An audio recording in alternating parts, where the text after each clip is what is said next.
Muito bem. O ministro do Supremo Tribunal Federal, Flávio Dino, suspendeu quebras de sigilo e outras medidas aprovadas em bloco por requerimentos da CPMI, Comissão Parlamentar Mista de Inquérito, do INSS, que investiga o roubo dos aposentados. Então, uma dessas quebras de sigilo era relacionada ao Lulinha. Primeiro, ele tinha dado uma decisão que parecia ser específica sobre o caso da Roberta Lussinger, aquela empresária amiga do Lulinha, da qual falei nos programas anteriores. Houve até petistas que acharam que estrategicamente o Dino comeu bola, mas depois se esclareceu que ele fez uma decisão que derrubava tudo que tinha sido aprovado em bloco. Pode colocar aí o primeiro print, que é justamente da notícia da agência Lula, esse conglomerado de mídia estatal que é a EBC, cada populista acaba instrumentalizando, mas tem aí a notícia direta, objetiva nesse caso. Dino suspende decisão da CPMI do INSS que quebrou sigilos de Lulinha. Comissão não poderia ter aprovado requerimentos em bloco, diz ministro. Essa é a principal alegação dele. Isso que convém deixar bastante claro, quero até pegar aqui mais um trechinho. O Dino afirmou, olha, que embora CPIs e CPMIs tenham poder para determinar a quebra de sigilo, ao exercer essa atribuição, assumem papel semelhante ao de um juiz. Por isso, devem observar os mesmos deveres de um magistrado, o que exige fundamentação técnica para cada investigado e votação caso a caso. O ministro comparou a atuação da comissão ao funcionamento de um tribunal, afirmando que nenhum órgão pode determinar a quebra de sigilo de cidadãos por meio de decisões simbólicas ou baseadas em uma espécie de olhômetro. Em primeiro lugar, eu quero lembrar aqui uma decisão do então ministro Marco Aurélio Mello em mandado de segurança, que é o mesmo tipo de recurso, o mesmo tipo de ação que foi impetrado nesse caso, e em que o Marco Aurélio Mello dizia que cumpre ressaltar que a fundamentação exigida das CPIs quanto à quebra de sigilo bancário, fiscal, telefônico e telemático não ganha contornos exaustivos equiparáveis a dos atos dos órgãos investidos do ofício judicante. Está lá, mandado de segurança 24.748, Tribunal Pleno, relator ministro Marco Aurélio Mello. Inclusive, essa argumentação foi citada pelo Dias Toffoli quando ele rejeitou um pedido de suspensão de sigilo. Ele apenas fez uma consideração a respeito do aspecto temporal, mas rejeitou no âmbito de outra CPI.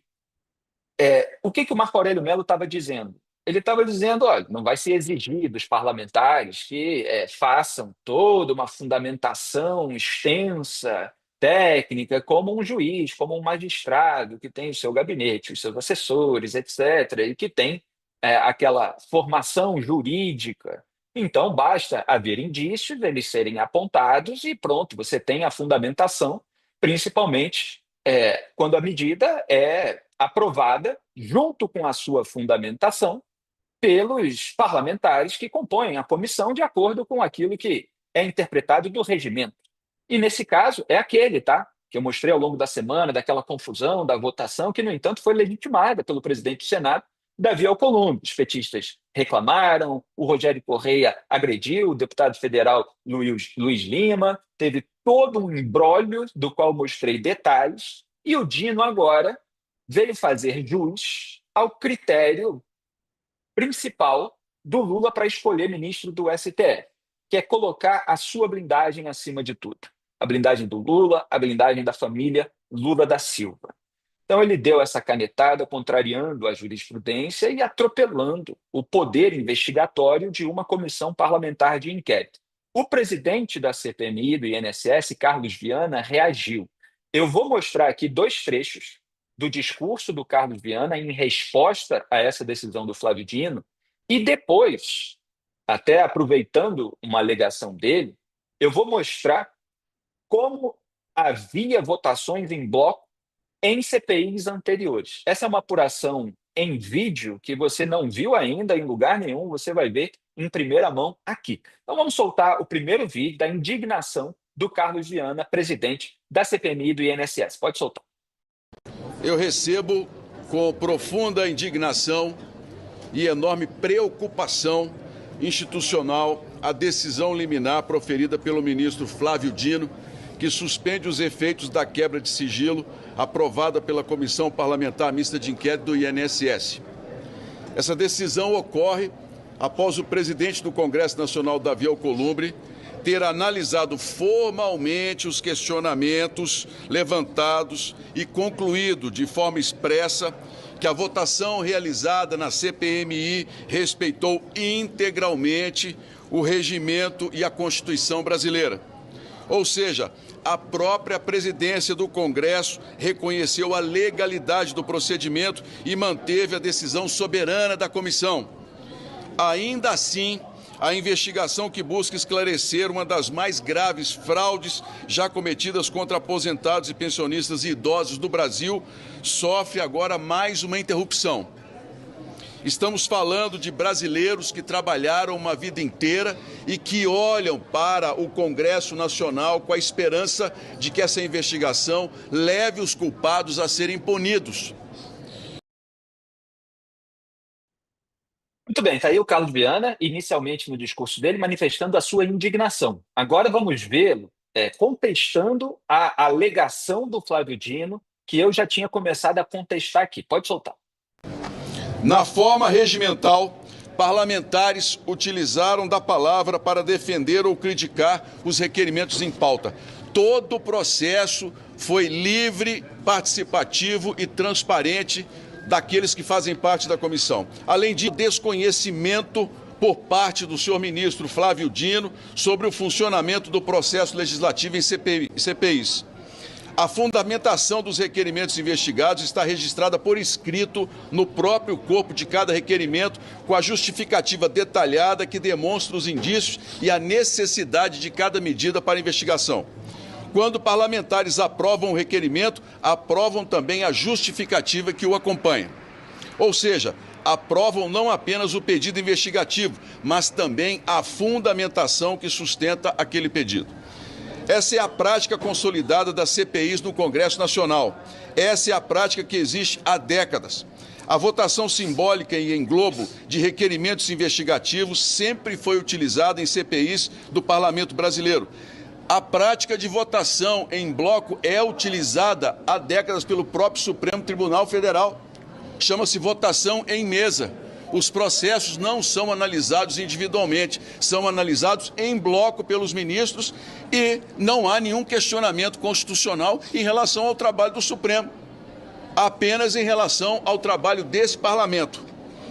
Foi assim na CPMI da pandemia, foi assim na CPMI dos atos de 8 de janeiro. Ambas aprovaram inúmeros requerimentos dessa forma e isso jamais foi questionado. Será que agora, porque estamos muito próximos de núcleos de poder, de revelar ao país grandes influências políticas que levaram a sustentar todo esse esquema de roubo na Previdência brasileira? Será que é por isso que nós estamos nessa tentativa de impedir, atrapalhar e atrasar os trabalhos da CPMI? É uma pergunta que eu deixo aqui em nome do povo brasileiro. Porque praticamente todas as decisões tomadas por CPIs nas últimas décadas poderiam ser colocadas sob questionamento se a decisão proferida pelo ministro ela passar a valer. Nenhuma CPI poderá mais trabalhar e as que já foram realizadas, os resultados serão questionáveis. Há ainda um outro aspecto essencial. CPIs possuem prazo determinado para funcionar. Investigações da Polícia Federal podem durar anos. Mas uma CPI precisa cumprir sua missão em poucos meses. Impor exigências que não existem nos regimentos da Casa significa, na prática, tentar inviabilizar o funcionamento das comissões parlamentares de inquérito. É isso mesmo, está coberto de razão o presidente da CPMI do INSS, Carlos Viana, nesses pontos que ele acabou de abordar. Isso inviabiliza o trabalho de uma comissão parlamentar. Ele está mostrando, olha, a comissão tem um tempo para acontecer, para ser realizada, para avançar nas suas investigações.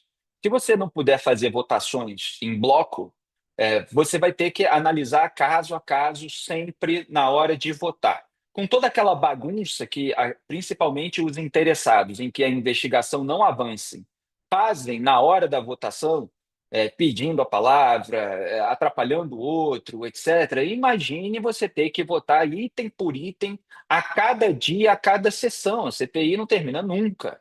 Então, esse é um método criado para justamente agilizar o processo. Principalmente, o que que se faz? Se pegam aqueles requerimentos em que muitas vezes existe menos polêmica e se junta para votar em bloco.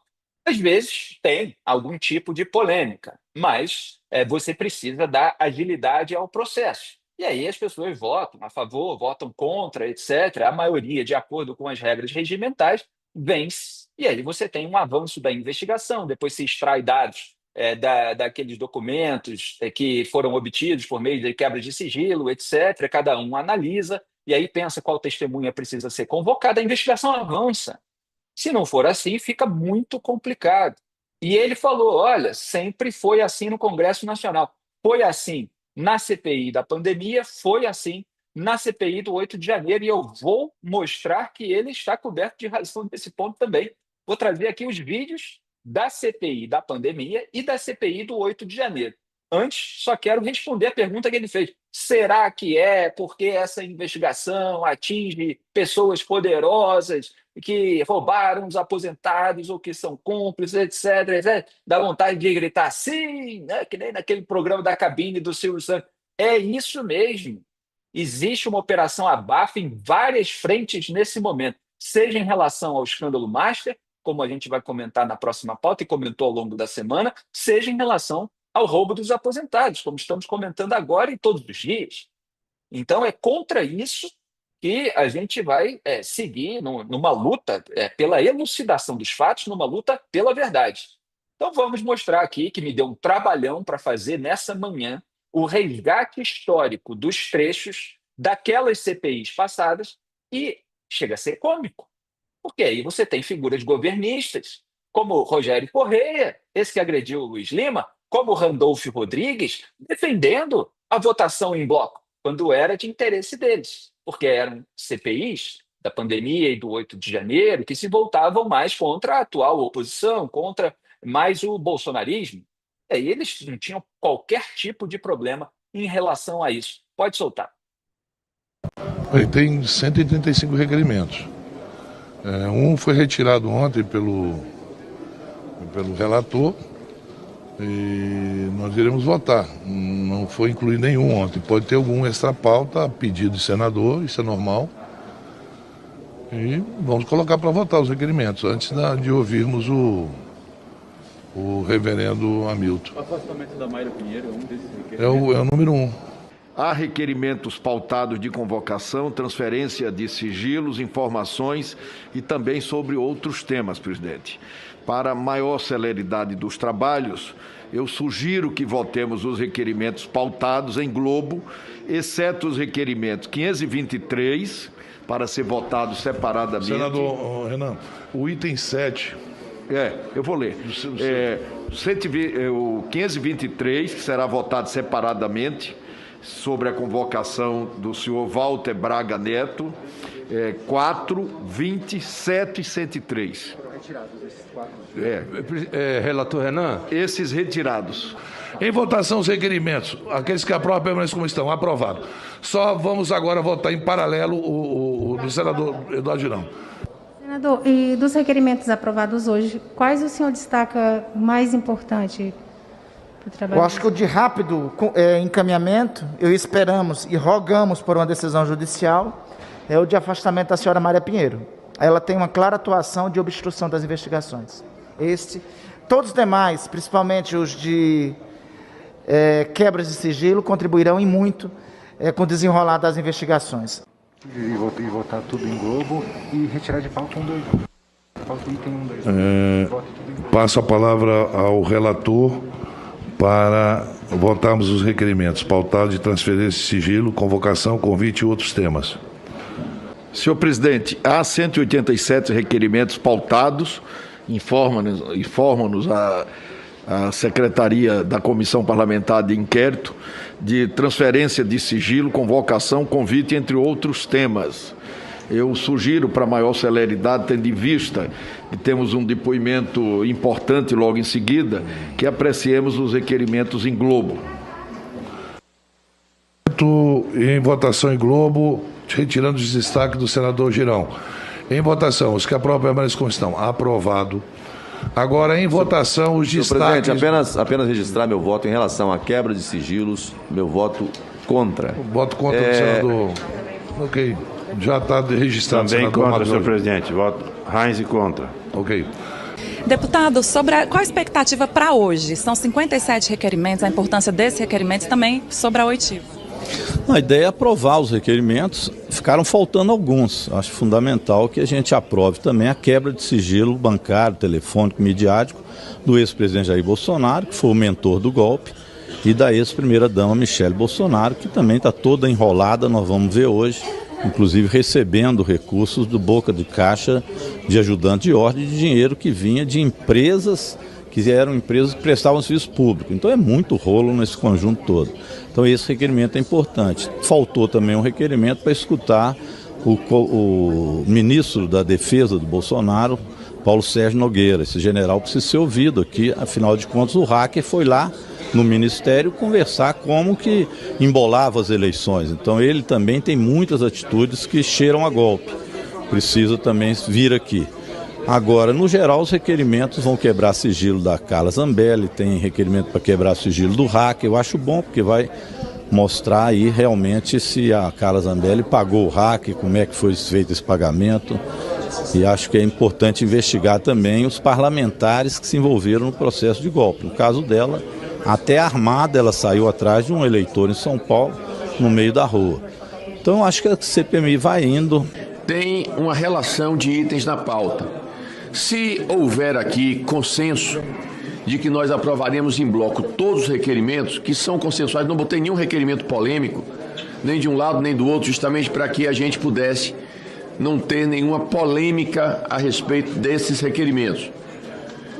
Se houver um acordo, se houver um entendimento de todos que não há nenhum requerimento problemático, polêmico, deles que estão na pauta, nós poderíamos votar logo no começo da reunião e depois ouvir a testemunha. Caso contrário, nós vamos ouvir a testemunha e deixar o requerimento para o final. Eu pergunto, o deputado Rogério Corrêa já me disse aqui que a ideia era aprovar todos os requerimentos.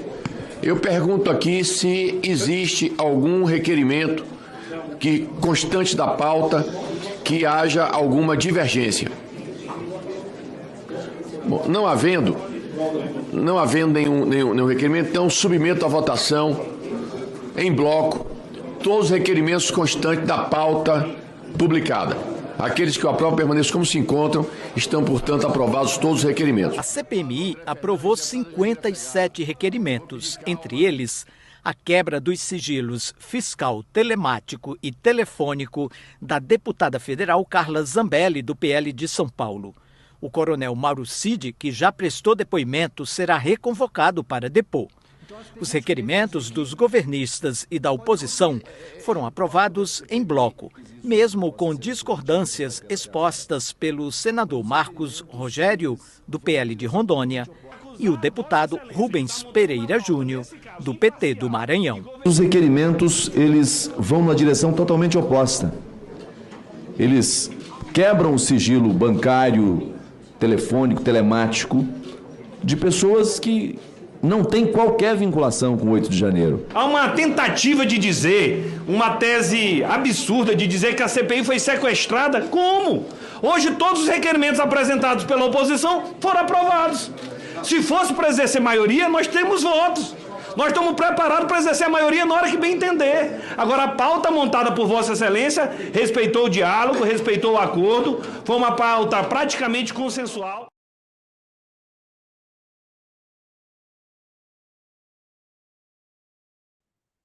Muito bem, está aí, petista, o Rubens Pereira Júnior, defendendo com afinco a votação em bloco, reclamando do chiado da oposição. O Rogério Corrêa, que agrediu o Luiz Lima para tentar evitar a quebra de sigilo do Lulinha, defendendo a votação em bloco. Randolfo Rodrigues, atual líder do governo Lula no Senado, defendendo a votação em bloco, falando da importância das quebras de sigilo para abrir, para abrir caminho para avançar nas investigações. Daí, esse é o histórico. É muito importante que o Brasil tenha memória, é muito importante que a gente resgate o que aconteceu no passado para mostrar as incoerências, não só dos políticos, mas das altas autoridades. Porque teve um mandado de segurança da VTC, Operadora Logística Limitada, no âmbito da CPI da pandemia, que foi relatado pelo ministro Dias Toffoli. E não houve problematização da votação em bloco. Estava lá, era uma das medidas aprovadas nesse conjunto de requerimentos. Vocês viram que eu mostrei 3 casos, 2 sessões na CPI da pandemia e uma sessão na CPI do 8 de janeiro. 3 casos aí nesse apanhadão que eu fiz, nesse compilado de 6 minutos e meio. E um desses casos, portanto, em que houve votação de entre mais de 50 e mais de 180 requerimentos juntos, houve uma contestação no Supremo Tribunal Federal. O Dias Toffoli rejeitou, basicamente, ele só, em determinados aspectos ali dos dados, das informações, pediu para que isso não vazasse, que fosse reunido ali, reunido o colegiado da CPI, etc. O que, de vez em quando, os ministros do STF acabam fazendo nesse tipo de decisão. Apenas limitou a questão temporal, porque queriam abrir o sigilo de um período anterior ao período de início da pandemia, e aí fugia ao escopo, mas não rejeitou a quebra de sigilo e não problematizou a votação em bloco. Isso está sendo feito rasgando a jurisprudência, rasgando a independência entre os poderes pelo ministro Flávio Dino, indicado pelo Lula para blindar o filho do padrinho político dele. Quer dizer, o Brasil está nessa fase de escárnio, nessa fase de operação abafa em várias frentes de blindagem. E é preciso contestar tecnicamente, objetivamente, com argumentos. Agora, é também preciso haver uma pressão política, uma pressão da sociedade contra esse tipo de manobra, de chicana, que o centrão do STF, com esse aliado, com esse novo integrante, o Flávio Dino, não se cansa de fazer.